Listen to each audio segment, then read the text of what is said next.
여러분 안녕하십니까? 아시아투데이 김동원입니다.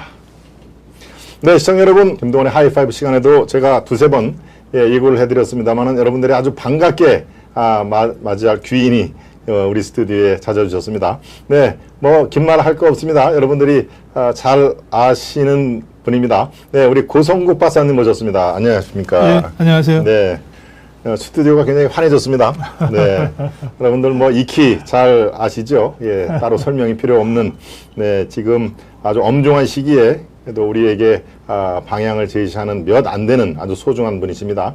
제가 매일매일 진행하는 방송에서 못 다듣는 얘기를 오늘 많이 들으셨을 것이다 라고 제가 예언을 했는데요. 아마 오늘 여러분들이 기대를 잔뜩 해 주셔도 무방하리라고 생각이 됩니다. 예, 먼저 우리 고 박사님, 제 언론계의 뭐 저에게는 아주 대선배님이신데요. 네, 제가 많은 또 이 지혜를 또 이렇게 제가 눈여겨보고 있습니다. 또 실제로 제가 고성국 TV에 이 출연을 여러 번 했기 때문에 제가 아주 오늘은 우리 아시아투데이 스튜디오에서 아주 반갑게 제가 맞이를 했습니다. 감사원의 서면 요청 무리한 짓이다, 무리하도다 라고 하는 얘기 한마디 어제도 집회에서 아주 설왕설래 얘기가 많았는데요. 예, 고 박사님께 견해를 한번 여쭤보겠습니다. 이게 사실상 YS와 노태우 대통령도 서면 이 요청에 응했거든요. 그게 네. 다 감사원에서 팩트로 나왔는데 무례하도다, 무례한 짓이다 라고 이 국민들을 도대체 어떤 시각으로 보길래 이런 현상이 나오는지 청해 듣겠습니다. 예, 문재인이가 직접 한 말인지 아니면 윤건영이라는 자가 전해 주는 말인지는 정확하지 않습니다. 네. 직접 했다고 전제하고 제가 말씀드리면 윤건영이 대통령께서 이렇게 반응을 보였다라고 얘기한 거니까 지금 전언한 거거든요. 그렇습니다. 예. 그러면 문재인이가 한 말이라고 보고 예. 이자가 말이에요. 국민을 모욕하고 국가를 모욕하는 겁니다. 예. 이 감사원이 이제 보도가 돼서 다 알고 있잖아요. 예. 감사원이 그야말로 정중하게 절차를 다 지켜가면서 예. 사전에 의사타진하고 또 그쪽에서 요구하는 대로 질문지를 이메일로 보내주고 예. 절차를 다 밟았어요. 전직 대통령이니까. 예. 그리고 지금 감사원의 원장은 최재해는 예. 문재인이가 막판에 임명하고 간 그렇습니다. 사람 아닙니까? 네, 최재형 후임이죠, 최재형 예. 원장. 네. 자, 그런데 이자가 무례하다고 반응을 했다는 거예요. 이자야말로 눈에 국민도 없고 국가도 없는 자입니다. 예. 예, 감사원이 뭐 개인적으로 조사하는 데입니까? 대통령도 어찌할 수 없는 독립된 조사기관입니다. 그렇습니다. 네. 그리고 감사원의 감사는 국민을 대신해서 하는 거거든요. 그런데 이자가 무례하다고 한 거예요. 예. 그러면 국민을 무례하다고 한 거잖아요. 예. 그러니까 이자가 지금 감옥에 못 가서 발버둥 치고 있다고 그렇게 생각합니다. 예. 예. 아니 찍소리 말고 서면조사하고 뭐건 응해야죠. 그렇습니다. 응하고 서면조사로 부족하면은 경찰조사, 검찰조사라도 내가 적극 협조하겠다. 예. 지가 대통령이 있을 때 있었던 수많은 범죄들에 대한 조사와 수사가 지금 진행되고 있잖아요. 예. 그러면 5년 동안 대한민국의 대통령으로서 누릴 거 다 누리고 이 모든 사안에 있어서 대통령의 결재나 제가 없이는 이루어질 수 없는 일들이 벌어진 거 아닙니까? 예, 맞습니다. 그럼 이 부분에 대해서 머리 숙이고 조사받을 자 태도를 취해야지 어디 건방지게 감히 무례하다는 얘기를 합니까? 예. 예. 고 박사님 이 견해와 제가 한치의 다른 바가 없죠. 예, 오전에도 제가 아주 피 끓는 그런 심정으로 정말 이 대한민국 국민을 저울로 보지 않는 한 이런 반응 못 한다. 예. 무례하도다라고 하는 조선시대의 말을 하는 그런 대통령을 우리는 5년 동안 지켜보고 살았다 하는 얘기. 예, 저 같으면요, 제가 정말 이 참모, 정말 제대로 된 참모라면은 저는 이렇게 할 것 같습니다. 예컨대 그 당시의 상황은 종합적으로 이 판단을 해서 그게 최선이었다. 북한 어떤 상황이라든가 그렇지만 지금 시간이 흐른 2년이란 시간이 지난 상황에서 대한민국 국민이 아깝게 서해에서 목숨을 잃고 국민의 감정을 생각을 하면은 적절치는 못한 행동이었다라고 한 발 빼고 하면은 국민의 법감정, 국민의 국민 감정이 그렇게 타오르지는 않을 것이다. 그런데 지금 서면 요청 이게 어디다 대고 함부로 무리하도다라는 얘기를 예, 정말 그런 말을 듣는 대한민국 국민 예, 국민으로서 사는 게 아직까지 정권 교체가 분명히 이루어졌는데도 아직까지 이렇게 답답함, 이 울분이 차 있는 그런 상황이라면은 아까 서두에 앞서 우리 고 박사님 말씀하신 대로 정권 교체가 사실상 이루어지지가 않은 상태다, 불안정한 상태다라는 것이 저는 아주 적확한 표현으로 생각이 듭니다. 네, 저 이상으로 지금 상당한 그 고강도의 질타를 해주셨는데요. 그런데 네. 제가 문재인의 정말 이 건방진 발언을 보고서 예. 그냥 이거 정말 건방지다라고 이제 화도 나지만 이자가 이 상황에서 왜 이런 식으로 도발을 할까? 예. 이건 이제 의도된 도발이라고 저는 생각합니다. 예. 그 도발한 이유는 저는 이렇다고 보죠. 예. 지금은 감사원의 서면 조사 아니에요. 그렇습니다. 그냥 받으면 되는 거예요. 뭐 감옥에 갈 일도 없고 경찰에 출두할 일도 없잖아요. 그냥 그렇죠. 받으면 돼요. 맞습니다. 또 비서들이 다 써줄 거 아닙니까? 그렇죠. 네. 그런데 이걸 갖고 의도된 도발을 했어요. 이건 뭐냐면 어차피 뭐 서해 공무원 학살 사건이나 네. 또는 울산시 선거농단 사건이나 뭐 탈원전 관련해서 그 경제성 보고서 조작한 네. 사건이나 그 밖에 수많은 이 사건들이 있거든요. 그게 문재인이가 해당될 수도 있고 김정수이가 해당될 수도 그렇죠. 있는데 또 문다엔이 뭐 이런 자들이 해당될 수도 있어요. 예.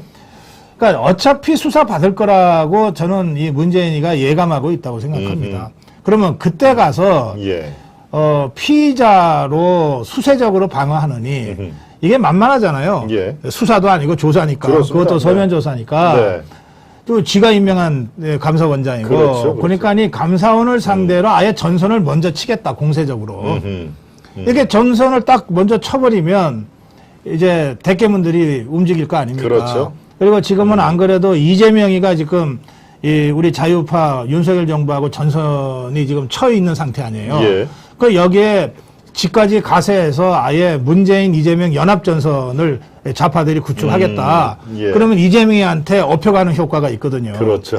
맞습니다. 예. 예, 이런 그 고도의 잔머리를 돌린 결과. 그래서 이거는 문재인의 개인의 어떤 이 의도된 도발이라기보다는 문재인 측근들이 아마 예. 이 문제를 둘러싸고 네. 여러 번 이미 저 비밀 회합을 하면서 그렇죠. 대책을 네. 짰을 거예요. 조상 연습도 하고. 감사원이 서면조사 질의 보낸 거가 벌써 며칠 전이잖아요. 그렇습니다. 예. 그러니까 이걸 보고 마침내 올 게 왔다.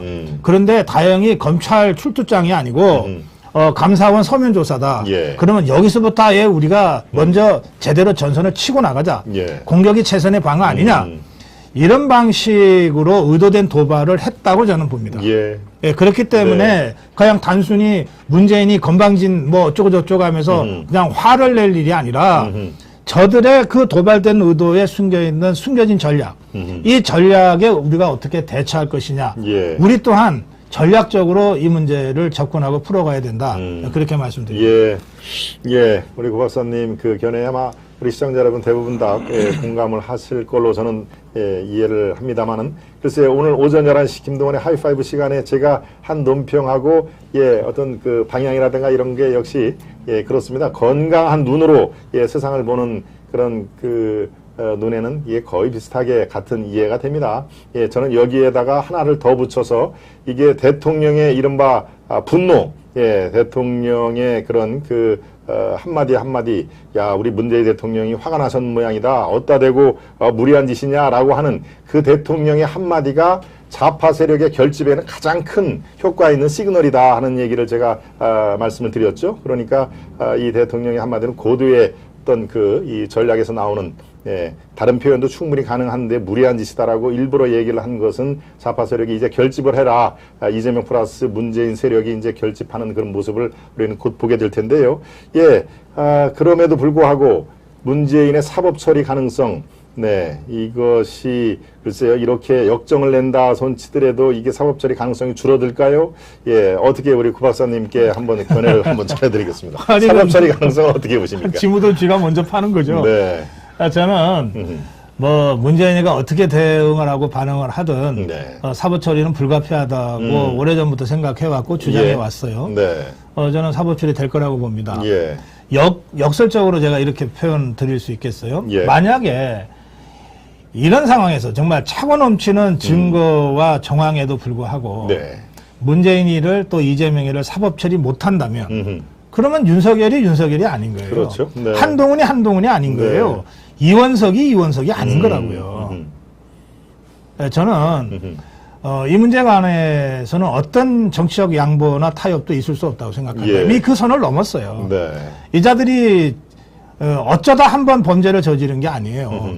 지금 경찰과 검찰에서 수사하고 있는 의혹들만 하더라도 예. 이재명이가 10건 가까이 되고 그렇습니다. 문재인이 또한 10건 가까이 됩니다. 더구나 문재인이 저지른 범죄는 이재명이 범죄하고 또 다릅니다. 그렇죠. 네. 이재명이는 그야말로 욕심사납게 돈 챙긴 의혹이 제기되고 있어요. 예. 주로 돈 챙긴 걸로 지금 의혹이 제기되고 있잖아요. 문재인이는 뭐 저는 돈도 챙겼으리라고 짐작을 하지만 예. 지금 제기되고 있는 여러 의혹들은 이른바 국사범에 해당되는 거예요. 아하. 예. 아니 우리 국민의 이 목숨이 살아있는 동안에 확인 보고가 됐는데 결국 북한군에 의해서 학살당하고 그렇죠. 그리고 이 사람이 월북이라고 추정되는 식으로 보고서가 이틀 만에 바뀌고 그 모든 과정의 최종 결재권자가 문재인 아닙니까? 그렇습니다. 네. 이거는 국민의 생명을 가지고 북한한테 잘 보이려고 네. 그냥 방치한 거잖아요. 그렇죠. 이런 범죄 행위가 어디 있습니까? 이거는 국기를 흔드는 범죄 맞습니다. 행위예요. 국기문란의 대표적인 거죠. 또 귀순 어부 두 사람 강제 북송시킨 거예요. 그렇죠. 이것 또한 네. 국기문란 행위입니다. 반폐륜적인 범죄를 그러니까 반인륜적 폐륜 범죄를 저지른 거거든요. 그러니까 이재명의 죄질도 정말로 사악하죠. 사악하지만 네. 네. 문재인이가 저지른 이 범죄는 그거하고 차원이 다르다는 거예요. 그렇습니다. 예. 그러니까 이런 정도의 범죄를 저질렀는데도 네. 그리고 그 저질른 증거와 정황들이 차고 넘치는데도 예. 그리고 관련자들의 진실이 계속 있는데도 이거 하나를 사법 처리를 못한다? 그러면 윤석열은 더 이상 윤석열일 수가 없죠. 네. 한동훈이가 더 이상 한동훈일 수가 없는 거죠. 맞습니다. 네. 예, 저는 그런 취지로 말씀드립니다. 예. 예. 여러분들, 우리 구 박사님 말씀에 뭐 상당 부분, 예, 거의, 예, 공감을 하시는 지금 댓글들이 많이 올라와 주고 계십니다. 우리 시청자 여러분들도 속속들이 지금 입장하고 계시고 아마 우리 고성국 TV를 즐겨보시는 분들도 지금 많이, 예, 동참을 하고 계십니다. 네. 오직 승리님, 양순영님, 최신홍님, 이준현님, 고객님, 민족중호님, 김KK님. 네, 조금 이어가겠습니다. 이제 문재인의 사법처리 가능성, 우리 고 박사님은 사법처리 될 가능성은 매우 높다라고 지금, 예, 신준농 속에 강한 확신을 갖고 계시고, 예, 저도 마찬가지입니다. 저는 뭐 방송할 때 우리 시청자 여러분 다 아시겠지만은, 그래야 대한민국이 산다. 그래야 대한민국 법치국가 아니냐. 예. 있는 죄를 뒤집어 씌우는 게, 이른바 정치보복이지, 있는 죄를 있는 법으로 잣대를 하는 것은 그거는 법치의 기본이다라는 말씀을 제가 드렸는데요. 네, 이제 관심의 초점을 이재명으로 살짝 옆으로 돌리도록 하겠습니다. 성남 FC 광고비 대행 의혹, 이거 연일 나오고 있습니다. 네. 처음에 두산건설부터 해서 네이버, 오늘은 또 농협에서 50매덕이 그 건네간 정황을 표착한다 하는 얘기가 있는데요. 예, 이재명의 성남FC, 예의를 좀 풀어주시길 바랍니다. 우선 이제 이재명 관련해서 주로 돈 관련 의혹이 많이 제기되는 데는 이유가 있어요. 예. 이 사람이 그 2006년에 처음 성남시장 선거 도전했다가 실패하고 네. 2010년에 시장되고 2014년에 시장되고 2018년에 경기도지사 되고 그 다음에 대통령 후보가 되잖아요. 그렇습니다. 그러니까 지난 10여 년 동안에 이 이재명이라는 자는 선거로부터 자유로웠던 때가 한 번도 없습니다. 아하. 그리고 당장 이번에도 당대표 되느라고 전당대회 선거 치렀죠. 그렇습니다. 네. 그리고 이 자가 곧 죽어도 4년, 5년 후에 대통령 도전하겠다고 지금 준비하는 거 아닙니까? 네. 그러니까 한 20년 가까이를 선거만 치르고서 여기까지 살은 거예요. 그러면 네. 사실은 지금은 선거법이나 정치자금법이 많이 개정이 되고 또 감시가 엄격하게 이루어져서 돈 함부로 쓰면은 뭐 다 죽죠. 예. 그렇다고 해서 돈을 안 쓰는 건 아니에요. 예. 뭐, 이 합법의 범위 안에서 쓰기도 하지만, 선거 기간 훨씬 전부터 어떤 형태로든 선거법에 저촉되지 않는 방식으로 돈을 쓰면서 선거를 준비한단 말이에요. 예. 그러니까, 이재명이 뿐 아니라, 대통령을 염두에 두는 사람들, 예. 또는 뭐 당대표를 염두에 두는 사람들, 이게 이제 중견 정치인이면 다 그런 것을 구체적으로 고민하게 되잖아요. 예. 그 사람들은 첫 번째 고민이 이거 돈을 얼마나 어떻게 만들어야 되나 입니다. 자기 돈 갖고 하는 그 마음 편한 정치인들은 별로 없어요. 예, 그렇습니다. 제가 보기에 자기 돈 갖고 정치한 사람은 옛날에 정몽준, 또 국회의장 했던 정의화, 지금 같으면 안철수, 네. 아마 이런 정도가 자기 돈 갖고 정치할 거예요. 그러니까 이 사람들은 아마 돈을 어떻게 만드냐 이거 갖고 고민한 적이 없을 거예요. 어떻게 하면은 이 법의 테두리 안에서 잘 쓰나 이 고민만 하면 되죠. 그렇죠. 상대적으로 행복한 사람들이에요. 예. 근데 대다수 정치인들은 다 돈을 만들어서 쓰잖아요. 그렇습니다. 네. 그러니까 평소에 만들어 놓는 거예요. 저는 이재명의 여러 부패 뇌물 수수 의혹 의 대부분은 이 정치자금, 선거자금 이거를 어떻게 비축할 건가라고 하는데 초점이 맞춰진 의혹들이다. 이렇게 생각합니다. 그래서 특히 지금 질문하신 성남FC 경우에는 그러니까 대장동만 해도 막 1000억 단위잖아요. 그렇습니다. 예. 1000억 단위이기 때문에 이거는 함부로 하기가 어려운데 이 FC 같으면은 이게 많아봤자 수십억들 아닙니까? 이게 나눠서 하면은 뭐 수억도 될 수 있고 그렇잖아요. 그렇죠. 네. 그리고 이게 FC라고 하는 그 축구 클럽을 거쳐서 오는 거기 때문에 상대적으로 눈속임이 좀 쉬운 측면들이 있을 거예요. 하다못해 자금 세탁이라고 하는 게 한 달이 거치는 것보다 두 달이 거치면 그만큼 추적이 어렵잖아요. 서너 달이 거치면 진짜 추적이 어렵다 그러더라고요. 그러니까 이 비자금 만들 때도 해외 페이퍼 컴퍼니까지 거쳐가면서 대여섯 단계를 거쳐서 특히 해외를 거쳐서 이렇게 돌아와서 뭘 쓰면 맞습니다. 알면서도 심증은 있지만 물증을 확보하기가 쉽지 않다. 이제 수사 전문가들이 그런 고민을 토로하더라고요. 그러니까 저는 이 경우에 그런 정치자금이나 선거자금을 비축하려고 하는 의도가 있었을 거라고 제가 합리적으로 의심을 하는 것이고요. 그래서 가장 수사 과정에서 포착하기 쉬운 사안일 거다. 저는 그렇게 보는 거죠.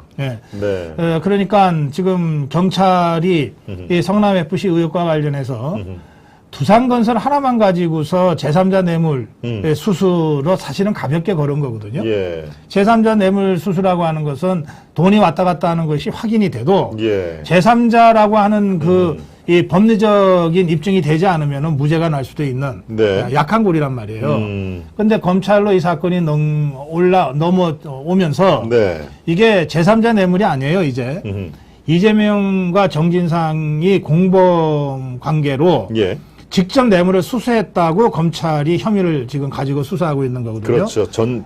정진상이 실질적으로 구단주 역할을 했다는 거니까요. 그러면서 두산건설뿐 아니라 네이버나 뭐 차병원이나 농협이나 뭐 이런 것들까지 지금 전방위로 지금 훑어 가고 있거든요. 맞습니다. 저는 뇌물죄라고 하는 게, 이제 우리가 워낙 그 대형 게이트에 익숙하다 보니까, 뭐 몇천억 아니면은 이거 별거 아닌 사건처럼 생각하기 쉬운데, 1억 이상만 넘어도 중범죄입니다.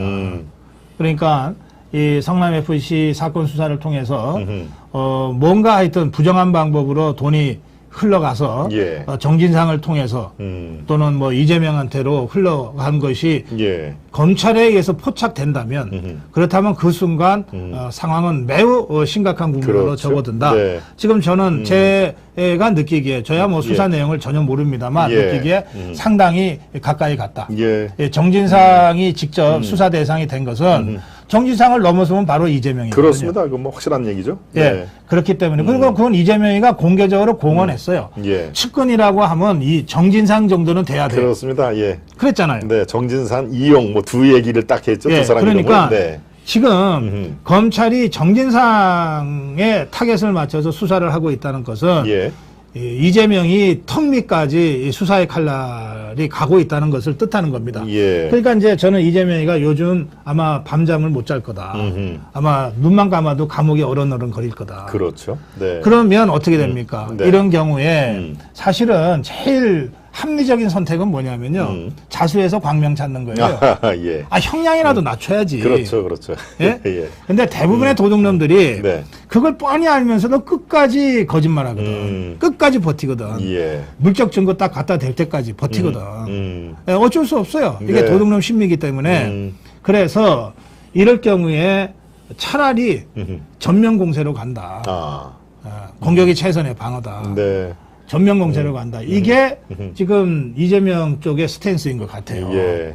그러니까 그 전까지 불과 한 일주 전까지는 예. 이재명이가 그냥 이른바 로우키라고 언론이 표현하는 그냥 지는 대가리 숙이고 있고 그렇죠. 다 자기 똘마니들 시켜가지고서 대통령 공격하면서 네. 이렇게 하려고 했다가 이제 그거 갖고 안 되는 국면이 됐다. 본인이 제일 잘 알 거예요. 그렇습니다. 수사의 네. 칼날이 자기 어디까지 와 있는지. 그러니까 이제 직접 나서게 된 거다. 이게 이재명이가 직접 윤석열 대통령 욕한 건 사실 아니냐 사과하라 예. 네. 라고 직접 시작한 직접적 계기가 된 것 아니냐. 예. 저는 그렇게 해석하고 있습니다. 예. 예.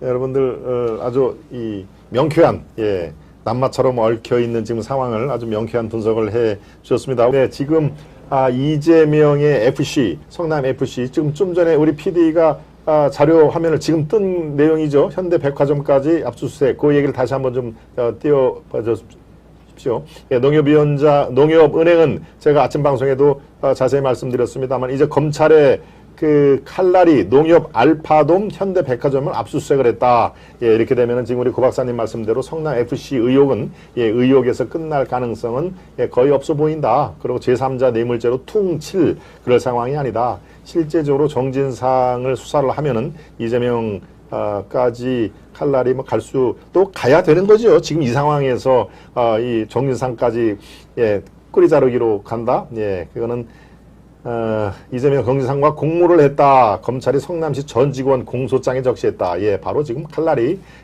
뭐 갈 수밖에 없습니다. 예, 네. 정치권에서는 가끔 배달 사고가 나잖아요. 그렇죠. 네. 저는 지금 대장동 사건이라든지 이런데 그 연루돼서 재판정에 서 있는 사람들은 뭐 일부 배달 사고가 있었을 수도 있다고 생각해요. 아하.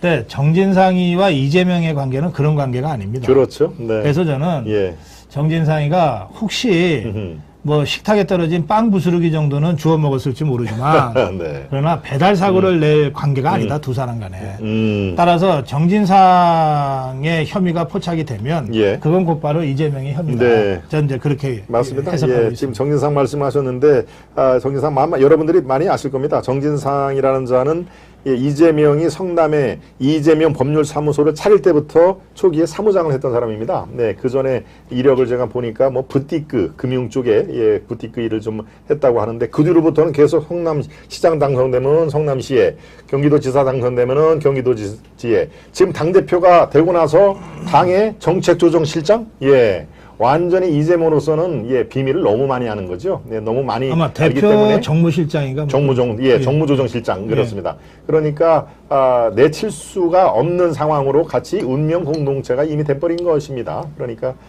지금 저 정진상 이름이 나오고 하는 것은 제3자 뇌물죄로 퉁칠 그럴 상황은 이미 넘었다. 하는 것으로 여러분 뭐 깜짝 놀라시네요. 현대백화점 알파돔까지 압수수색 이렇게 되면은 지금 우리는 곧 저 성남 FC를 둘러싼 이 돈의 흐름 저 돈에서 한 100억 정도가 지금 어디에 있는지를 모른다는 겁니다. 그러니까 그게 지금 우리 고 박사님 말씀처럼 어차피 매년 선거를 치러야 되는 이재명으로서는 돈을 확보를 곳곳에 파킹이라고 하죠. 곳곳에 아마 돈을 여기저기 파킹을 시켰을 것이다. 그게 고구마처럼 줄기처럼 쭉 끌어당길 수 있는 그런 검찰 수사가 조속히 이루어지기를 저는 뭐 학수고대를 하고 있습니다. 옛날에는 그렇게 해서 이제 우리 김 박사 말씀대로 여기저기 파킹을 해놓잖아요. 저 다람쥐가 도토리를 열심히 물어 나르잖아요. 그렇죠. 그래서 여기저기 파킹을 해놔. 근데 다람쥐가 머리가 나쁘대요. 파킹해놓고는 그 장소를 까먹는데요. 근데 그렇게 해서 살아남은 도토리가 나무가 되기도 하고 멧돼지들이 주로 그걸 파헤쳐가지고서 이제 겨우살이를 낸다는데 정치권에서는 그렇게 해서 여기저기 파킹해 놓잖아요. 예, 차명으로. 예. 그렇습니다. 예. 진짜 돈을 어디다가 항아리에 묻는 시절은 한 50년 전이고 그렇습니다. 예. 누군가의 차명으로 갖다 놓는데 이 사람이 이거 내 거라라고 이제 그냥 철명 깔고 예. 예, 얼굴에 철판 깔고 내 거라고 주장해서 예. 진짜 그걸 가져가는 경우도 있어요. 예, 예. 망망 나죠. 야, 예. 그건 내 거잖아. 그렇죠. 그러는 순간 쥐가 당하거든. 맞습니다. 예. 그래서 이렇게 돈을 차명으로 맡겨도 진짜 배신하지 않을 놈들한테 맡기는 거예요. 그렇죠. 네. 그러니까 저는 이재명과 정진상의 관계는 그런 관계라고 저는 해석하고 있는 겁니다. 예. 이거는 사실은 정진상에 대한 칭찬이에요. 배신하지는 않을 놈이다. 그렇습니다. 예, 예. 그렇게 되면은 지난번에 그 5급 공무원, 예, 배모 씨가 빌딩을 2개 갖고 있는데 그것도 당연히 합리적인 의심을 할 수밖에 없는 상황인 그렇습니다. 것이죠. 예. 예. 예, 5급 공무원, 그것도 별정직 5급 공무원이고, 뭐 남편도 크게 사업을 하는 분이 아닌데, 예, 2개의 빌딩을 갖고 있다니, 그건 뭐 건강한 상식을 갖고 있는 우리로서는 뭐 당연히, 예, 합리적으로 그거를, 예, 의혹으로 바라볼 수밖에 없는 상황인데요. 네. 네, 지금 우리 구 박사님 쭉 말씀 중에 남은님, 홍영수님, 오픈헤브님, 예, 꾸준하게 지금 메시지와 더불어 소중한 정성을 보내주고 계시는데요. 트럼프 슈퍼맨 초대 고객으로서 아시아투데이 김 박사를 응원합니다. 우리 고성국 TV도 열렬히 응원합니다. 하루빨리 정상국가로 가기를 바라요. 우리 오픈헤브님이 아주 예, 일가를 해주셨습니다. 네. 구 박사님 파이팅! 두 분 따뜻한 커피를 드세요. 라고 홍영수님이 아주 따뜻한 마음이 아주 고스란히 좀 전해오는 네, 느낌을 고맙습니다. 예, 우리 예. 가파드님도 감사를 드리고요. 예, 나무님 예, 정말 아주 소중한 정성을 감사히 예, 별도의 그런 그 감사 표시를 제가 드리겠습니다.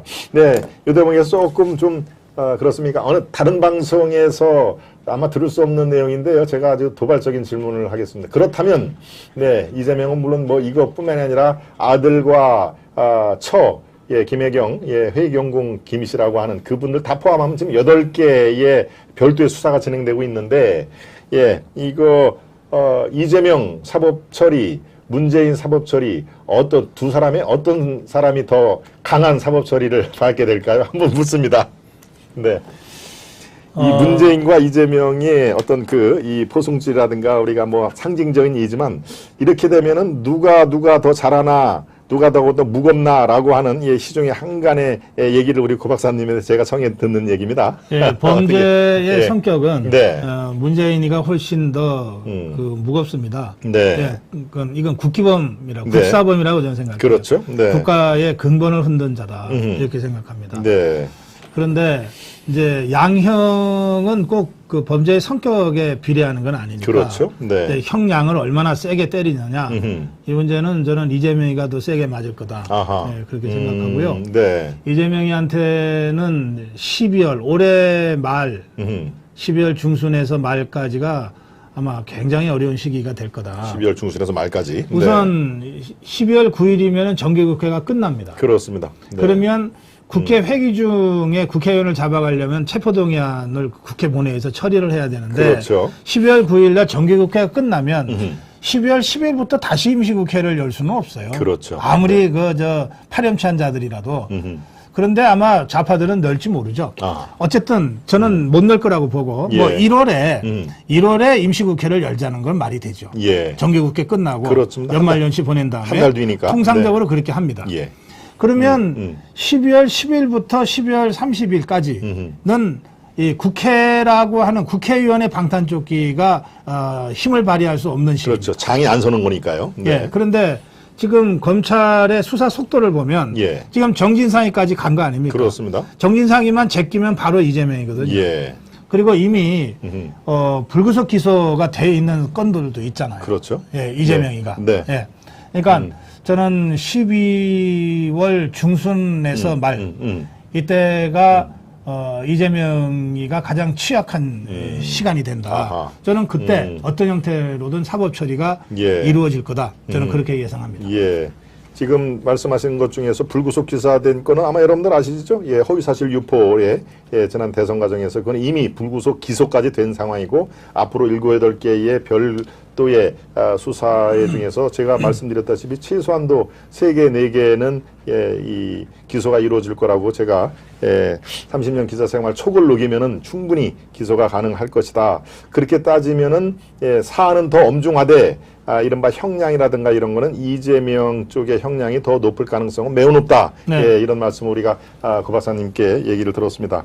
예, 상당히 합리적인 이런 추론이신 걸로 저는 이해가 됐는데요. 네, 이제 사안에 이재명, 문재인, 이재명 이런 우리가 참 답답하게끔 몇 개월을 봤던 그런 적폐 이런 것들을 우리가 짚어봤는데요. 이른바 윤석열의 뉴욕 발언, 네, 날리면이냐 바이든이냐 이런 거 갖고 지금까지도 온 국민의 청력 테스트장으로 몰아넣는 이 참 기괴한 현상인데요.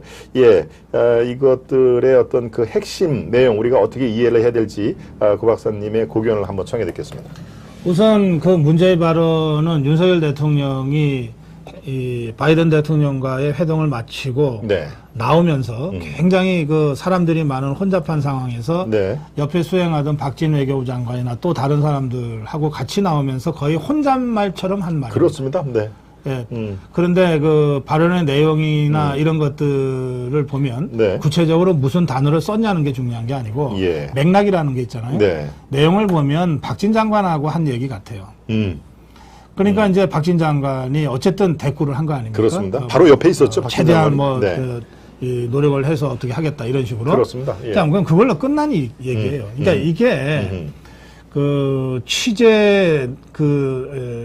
취재가 돼서, 예. 그러니까 녹화가 돼서 이게 풀 기자들한테 보내지고 이거를 언론사들이 이거 보도를 한 거 아니에요? 예. 저는 이제 이 과정에 워낙 이제 언론에 지금도 계시지만 예, 오랫동안 언론인 네. 활동하셨잖아요. 네, 네. 이게 보도하는 이 방송국마다 이게 보도 가치가 있냐 없냐, 또는 이른바 이게 국익에 반하는 것이냐 아니냐, 이런 나름의 기준과 판단 근거들이 있잖아요. 예, 있습니다. 저는 이게 완전히 무너졌다고 생각합니다. 실제로 대통령이 어떤 말을 했는지는 듣는 사람마다 다 다르니까 제가 그 부분에 대해서 나는 이렇게 들었다고 얘기하는 건 아무 의미가 없는 겁니다. 그렇죠. 네. 또 김대기 비서실장의 말에 따르면 윤석열 대통령도 정확하게 어떤 말을 했는지 어떤 단어를 썼는지를 기억하지 못한다는 예, 그 당시 상황에 대해서 기억을 잘 못하는 그러면 상황이죠. 제가 네. 조금 전에 제가 아시아투데이에 왔어요. 예. 스튜디오에 오기 전에 우리 김동원 박사가 예. 근무하는 사무실에 잠깐 예. 인사를 했는데 그러면서 제가 한두 마디 했어요. 네. 김 박사도 저한테 한두 마디 했어요. 예. 그거 제가 어떻게 기억합니까? 맞습니다. 그냥 인사했어야지. 그렇습니다. 예. 자, 그래서 중요한 것은 윤석열 대통령이 어떤 단어를 써서 어떻게 얘기했냐가 아니에요. 예. 그게 정확하게 녹화가 돼서 누구나 다 들어도 그렇구나라고 알 수 있는 정도라면 그게 문제가 될 수 있지만. 그렇죠. 네. 그게 아닌 상태에서 그걸 가지고 이렇다 저렇다라고 떠드는 것 자체가 이게 좌파들이 파는 프레임에 빠지는 겁니다. 중요한 것은 그게 아니고 네. 이거를 MBC가 자막으로 처리한 거가 문제인 거예요. 예. 자막은 음향 정보보다 훨씬 더 영향력을 크게 줍니다. 지금 우리는 이게 유튜브니까 자막 처리를 바로 못하지만 예. 제가 지상파 종편 40년 방송 생활을 했습니다. 그렇죠. 그 중에는 TVN의 빨간 의자나 오마이갓 같은 이 예능 프로그램도 제가 한 5년 이상 진행을 했어요. 예. 촬영은 한 6시간에서 10시간 정도 합니다. 그렇죠. 네. 그런데 이 촬영본을 방송 내보내기 위한 편집은 4일에서 5일 걸려요. 예. 근데 4일에서 5일간의 편집이 왜 그렇게 시간이 많이 걸리냐? 자막이 피는 것 때문에 그래요. 예. 그래서 여러분들이 대부분의 지상파나 종편의 예능을 보시면 출연자가 뭐라고 얘기했는가를 귀로 듣기 전에 이게 말이 좀 불명확한 용어들이 많기 때문에 발음이니 네. 녹화 상태, 녹음 상태에 따라서 잘 안 들리기도 하고 그러잖아요. 네. 그거를 눈으로 쫓아가면서 듣기 때문에 자막으로 거의 모든 커뮤니케이션이 이루어지는 거예요. 예. 그래서 소리는 음향 정보라고 그러고 자막은 선행 정보라고 그러거든요. 예. 그런데 보세요. 예. 소리는 윤석열 대통령의 발언이 혼잣말이고 빨리 했다 하더라도 한 3초에서 5초는 걸리잖아요. 그렇죠. 그런데 자막은 윤석열 대통령이 발언을 하면 뭐 할 때 속도에 따라서 뭐로 자막을 치는 게 아니고 예. 자막은 전체를 먼저 딱 깔아주잖아요. 그러면 뭡니까? 귀로 듣는 것보다 눈으로 보는 걸 우리가 먼저 인식하게 됩니다. 맞습니다. 네. 이게 선행 정보라는 거예요. 네. MBC가 아주 악의적으로 선행 정보를 먼저 깔아버렸어요.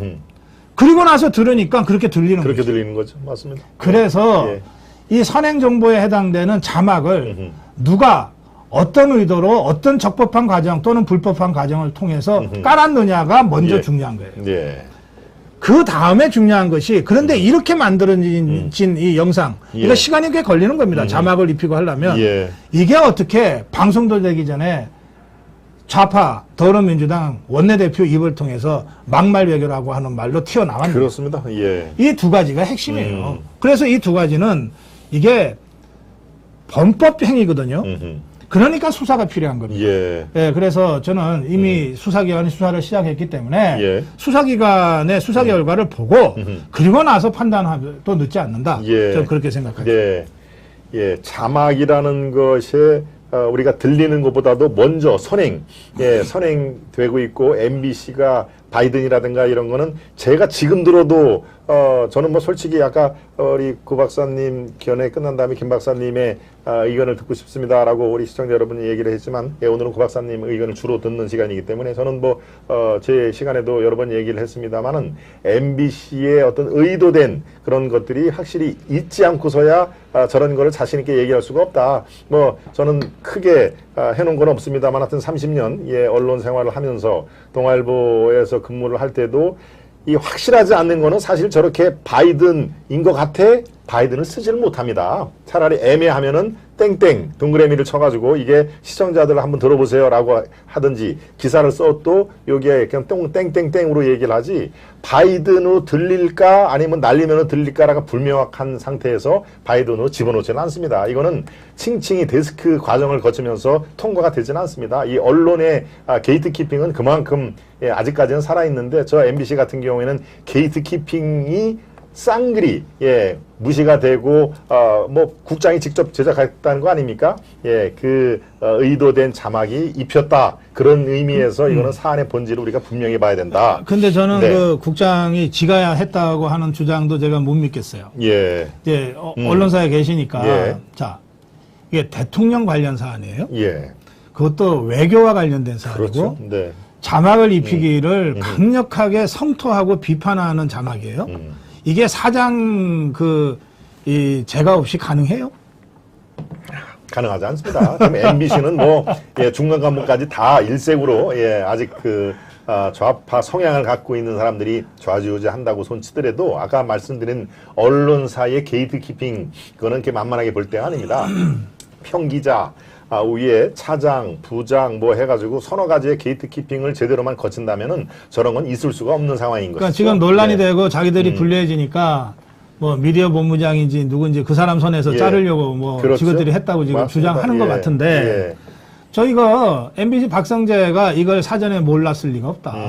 그리고 MBC 박성재가 사장이 직접 좋아 내가 책임질게 내보내 이 정도 안 하면 절대 못 내보내는 거다 이것은. 그래서 이건 합리적 의심입니다. 그러니까 이 부분에 대해서 박성재에 대한 수사가 제일 중요하다. 그 밑에 무슨 실무자들한테 수사 백날 해봤자 뭔 소용이 있습니까? 그렇습니다. 박성재 사장의 뭐 여러분들도 아시는 분들 꽤 있겠지만 그 부인 집에서 같이 사는 부인이 문재인 정권의 비서관이었습니다. 뉴미디어 비서관. 그러니까 참 오비 일약인가요 이것도? 제가 KBS의 추정유 10분 진행자를 한 1년 반 했습니다. 맞습니다. 추정유 10분 진행자를 1년 반 했는데 그때 KBS 사장을 홍두표 사장 사장이 했어요.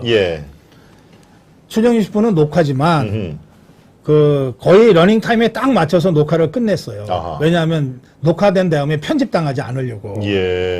그런데 이 녹화 현장을 CCTV로 홍두표 사장이 늘 봤다는 거예요.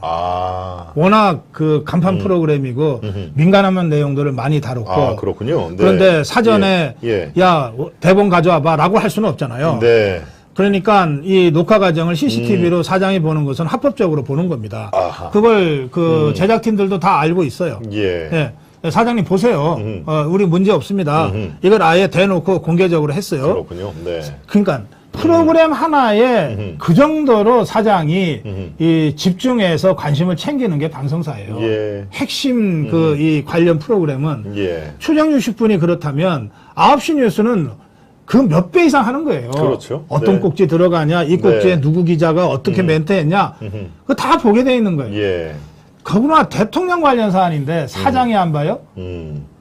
소가 지나가던 소가 우스갯이죠. 예. 그래서 수사의 초점은 그 밑에 실무자들이 아니고 박성재가 수사의 초점이 돼야 된다. 제가 그렇게 말씀드리는 겁니다. 예, 전적으로 제가 동감을 합니다. 만약에 그런 시스템 가동이 없이 한두 사람으로 그게 결정이 이루어졌다? 예, 그러면 사실 방송사도 아닙니다. 언론사도 아닙니다. 그러니까 사장, 이 보도국장 이런 그 선에서 사전에 분명히 보고가 된 걸로 저는 뭐 믿어 의심치 않습니다. 제가 근무했던 그 곳의 기준으로 시스템으로 보면은 뭐 몰랐을 리가 전혀 없는 걸로 저는 확신 말씀을 드립니다. 네, 우리 호 박사님의 지금 말씀이 윤 대통령이 앞으로 어떻게 해야 되는지 답이 그 안에 나와 있는 것 같고요. 네, 마지막 질문으로 여러분들이 궁금한 사항을 제가 대신해서 여쭤보겠습니다. 그렇다면 윤 대통령이 앞으로 무엇을 할 것인가는 지금 말씀 중에 녹아 있는 걸로 제가 판단이 되고요. 이른바 김건희 여사 리스크라는 것이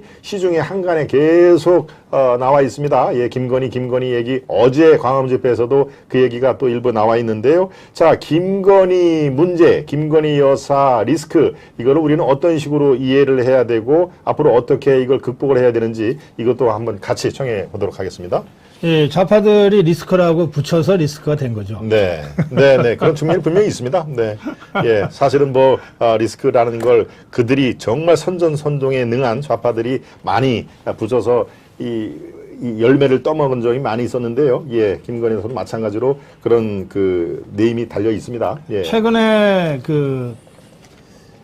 이 좌파들이 김건희 여사에 대한 공격으로 이 박사 논문의 그 교수 서명을 한 사람이 한 것 같다. 그러면서 무슨 사진까지 이게 무슨 범죄 증거처럼 그렇습니다. 이렇게 해서 언론 플레이했죠. 뭐 저도 어렵지 않게 박사 저 자격증을 땄습니다.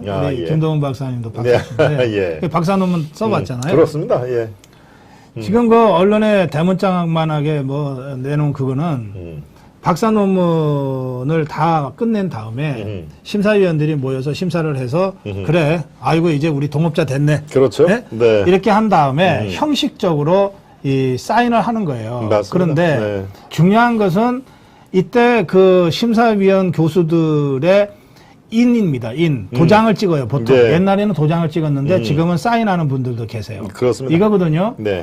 그런데 그 위치나 이런 게 있잖아요. 아니 뭐 가까이 있는 사람이 먼저 메뉴에 쓰게 안 된단 말이에요. 이게 학계는 그래도 하이어라키가 있어서. 그렇습니다. 서열이 이렇게 있으니까요. 그래서 이제 지도교수 심사위원장이 맨 위에 그 다음에 서열을 따라서 나이가 많거나 또는 그 학교에 재직한 분이 재직 연도가 오래된 분을 위에다가 쓴다고요. 이걸 차례대로 이렇게 써줍니다. 되게 조수들이 써요. 그 학과의 저 조교들이 있잖아요. 그런 거 다 따져서 써요. 쓴 다음에 그거를 선생님들한테 이렇게 제시해서 이렇게 됐는데 사인해 주십시오. 이렇게 하거든. 이걸 그래 한 사람이 대필했다고 이걸 동네방네. 그러니까 이른바 김건희 리스크라고 하는 것의 내용을 들여다보면 전부 이런 수준이에요. 이게 동네 양아치들도 안 하는 짓이에요. 그 상황에 조금만 알면은 아니 이게 뭐야? 라고 욕나할 일들이란 말이에요. 이거를 국회의원이라는 자들이 언론을 통해서 막 보도자료까지 뿌리면서 무슨 대단한 뭔가 찾은 것처럼 이런단 말이에요. 그 탈당 꿈수인 민영배 의원이 이걸 제기를 했더라고요. 그러니까. 참네, 그렇습니다. 그래서 제가 이거는 김건희 대책이라고 하는 거를 우리 자유우파 진영이나 대통령실에서 얘기할 필요도 없다. 아니 대책은 문제가 있을 때나 대책이지. 문제가 없는데 좌파들이 문제 있다 리스크다라고 한다고 해서 없는 문제를 대책을 세울 거냐. 전 그렇게 봅니다. 그래서 이거 김건희 여사가 어쨌든 대통령 영부인으로 이미 6개월 이상 경험을 했어요. 또 대통령 선거 때 얼마나 고생했습니까? 그렇습니다. 남편이 나가서 죽을 둥살둥 싸우고 있는데 본인은 이런저런 이유로 나가지도 못하고 그냥 애만 태워 쓴 거 아니에요. 그러니까 속이 시커멓게 타들어갔어요. 그렇죠. 그래서 이미 많은 것들을 배우고 걸러내고 있는 상태예요. 그렇기 때문에 그냥 지금처럼 해주면 된다. 국민의힘이나 대통령실에서 해야 될 일은 김건희 여사한테 이렇게 하세요, 저렇게 하세요가 아니고, 예? 그런 게 아니고, 좌파들이 리스크라 그러면서 택도 아닌 걸 갖고서 시비 걸고 공격하고 할 때, 이거를 팩트에 근거해서 제대로 방어해 주는 거예요. 나머지는 김건희 여사가 알아서 할 일이죠. 이게 대통령 뜻이기도 해요. 무슨 말이냐. 제2부속실 안 두겠다는 거 아니에요. 그렇습니다. 네. 그리고 꼭 필요한 거 아니면은 대외 활동도 안 하겠다. 이게 대통령 후보 시절에 했던 공약 아닙니까? 그렇습니다. 지금 그 약속 지키고 있잖아요. 그러니까 그 일은 윤석열 대통령과 김건희 여사한테 맡기고 좌파들은 김건희 여사가 약한 권이라고 생각해서 자꾸 공격을 하거든요. 그렇죠. 이 공격에 대한 정확한 대응만 해주면 돼. 뭐 다른 거 더 해주려고 하지 마. 예, 저는 그렇게 생각해요. 김건희 리스크, 뭐 이제 일상적인 표현이 돼버렸습니다만은 사실 김건희 리스크라는 말 자체에 함정이 숨어 있다. 저들이 파놓은 함정에 그대로 말려드는 꼴이다. 팩트를 기반으로 방어할 거는 제대로 치면 되는 것이고 나머지는 우리가 무슨 대책이니 이런 걸 호들갑 떨 필요가 없다라고 이해를 해도 됩니까? 네, 그렇습니다. 네, 지금 우리 고 박사님 그 분석과 또 어떻게 대한 이 대안 제시 이런 것들을 많은 우리 시청자 여러분들이 공감을 하고 계십니다. 그렇습니다. 김건희 리스크 저들이 파놓은 함정을 제가 얘기를 한 셈이 됐는데요. 저도 더 주의하도록 하겠습니다. 저희들이 리스크라는 얘기를 참 언론 용어가 그래서 좋을 때도 있지만은 이렇게 무의식적으로 쓰면은 상당한 또 위험이 내포가 되기 때문에 우리 고 박사님 아주 좋은 걸 지적을 해 주셨고요. 김건희 여사 문제는 뭐 시중에 어떤 늘 술안적거리로 얘기가 나오는 거기 때문에 우리가 좀 정확하게 인식을 할 필요가 있다라는 취지에서 제가 고견을 청해 봤습니다. 지금 뭐 실명을 얘기를 청해 듣고 싶지만은 그런 거 뭐 얘기를 해줄 수 있는 상황은 아니고요. 단 한 가지 지금 우리 시청자 여러분 말씀이 일각에서는 한동훈 장관을 당내로 끌어들여야 한다고 말씀하는 그런 얘기를 들었다. 우리 고 박사님 생각 어떠신지 하고 미세스 고님이 말씀하셨는데 한동훈 장관을 당내로 끌어들여와서 술마를 시켜야 된다. 뭐 이 말씀인데 가능성이 있습니까? 어떻게 봅니까? 바랍니까? 정치적 상상력에는 끝이 없는 거니까 뭐 제가 그 가능성을 부정하지는 않겠어요. 그런데 오죽 인물이 없으면 한동훈 차출설까지 나오겠냐. 그렇죠. 근데 저는 그렇게 생각 안 해요. 우리 자유파 수십 년 대한민국을 건국하고 산업화 근대화시키고 민주화까지 이루어내는 과정에서 수많은 인물들을 우리가 배출했어요. 위기 속에서 영웅이 나타난다고. 수많은 영웅들이 있어서 우리 지금의 대한민국이 있고 국민의힘이 있는 거거든요. 그래서 굳이 지금 법무부 장관 잘하고 있는데 또 어쨌든 법무부 장관이 직접 수사지휘는 안 하지만 그렇습니다. 전체적으로 사법을 관장하잖아요. 총괄하고 있죠. 문재인이 이재명이 잡아넣는 거는 한동훈이와 이원석의 책임입니다. 1차적으로 이원석 총장의 책임이고 그렇죠. 그리고 그것을 전체적으로 이끌어가는 게 한동훈이에요. 그래서 그들이 해야 될 한동훈이 해야 될 일은 현 국면에서는 따로 있다. 그렇게 생각하고 이게 정치는 타이밍이라고 그럽니다. 한동훈 장관을 지지하고 좋아하는 분들이 많은 거 알아요. 그러면 다들 이 지지자들이 아니 뭐 한동훈 대표시키려고 하겠어요? 한동훈 대통령 만들려고 하는 거 아니에요. 대통령을 만들려고 할 때는 그 타이밍이 굉장히 중요하다. 타이밍이 굉장히 중요하다. 하여튼 그 점에서 저는 지금의 차출설은 빨라도 너무 빠른 얘기다. 그렇게 저는 생각합니다. 우리 고 박사님 말씀 중에 한마디도 이렇게 빼거나 덧붙일 게 없이 여러분들 아마 귀에 쏙 들어오셨을 걸로 좀 판단이 됩니다. 오늘 더 몇 가지를 준비를 했습니다만은 다음 기회에 또다시 고 박사님을 초청하는 거 하려고 오늘은 뭐 대한민국에서 제일 바쁜 10손가락에 들어갈 우리 고성국 박사님께 많은 것을 이렇게 종합적으로 여러분들이 판단을 하게끔 많은 정보들이 논의가 됐습니다. 우리 시청자 여러분 대단히 감사드리고요. 국가꽃님, 강영란님, 갓파더님, 김나영님, 오픈헤븐님, 홍영수님, 나무님, 예, 또 김재선님, 이슬님, 진해권님을 비롯해서 우리 왕 시청자 여러분들 그리고 고성욱 TV의 중요한 역할을 담당하시면서 오늘 참여해 주신 많은 분들께 진심으로 제가 아시아투데이 또 방송 총괄을 하는 예, 김동원으로서 다시 한번 뜨거운 감사의 말씀을 올립니다. 오늘 여러분 참 아주 좋은 시간이 됐을 걸로 예, 저는 짐작이 갑니다만은 예, 이런 그 시간, 의미 있는 시간을 또 2탄, 3탄을 준비하도록 하겠습니다. 네, 오늘 끝으로 우리 고성욱 박사님, 아시아투데이 또 고성욱 TV의 시청자들이 많은 분들이 와 계셨는데 마지막으로 인사의 말씀 겸 해서 마무리 말씀을 듣고 이 방송 아쉽지만 예, 마무리를 하도록 하겠습니다. 예, 호 박사님, 시청자 여러분께 한 말씀 해 주시죠. 예, 제가 이 낮 시간에 방송한 게 몇 년 만입니다. 예. 예, 아주 즐겁게 방송했습니다. 함께 즐겨주셔서 감사드리고, 예, 아시아투데이, 이 유튜브를 통해서 좀 더 큰 발전이 있기를 바랍니다. 여러분 고맙습니다. 예, 오늘 여러분들 많은 또 도움이 됐을 걸로 생각을 하고요. 예, 제가 앞서 말씀드린 대로 제 2탄, 3탄 우리 고성국 박사님을 모시고 예, 지금 대한민국 더 좋은 대한민국을 향해서 우리가 뚜벅뚜벅 한 발씩 가는 길에 보폭을 같이 하도록 하겠습니다. 오늘 끝까지 시청해 주신 시청자 여러분 대단히 감사드리고요.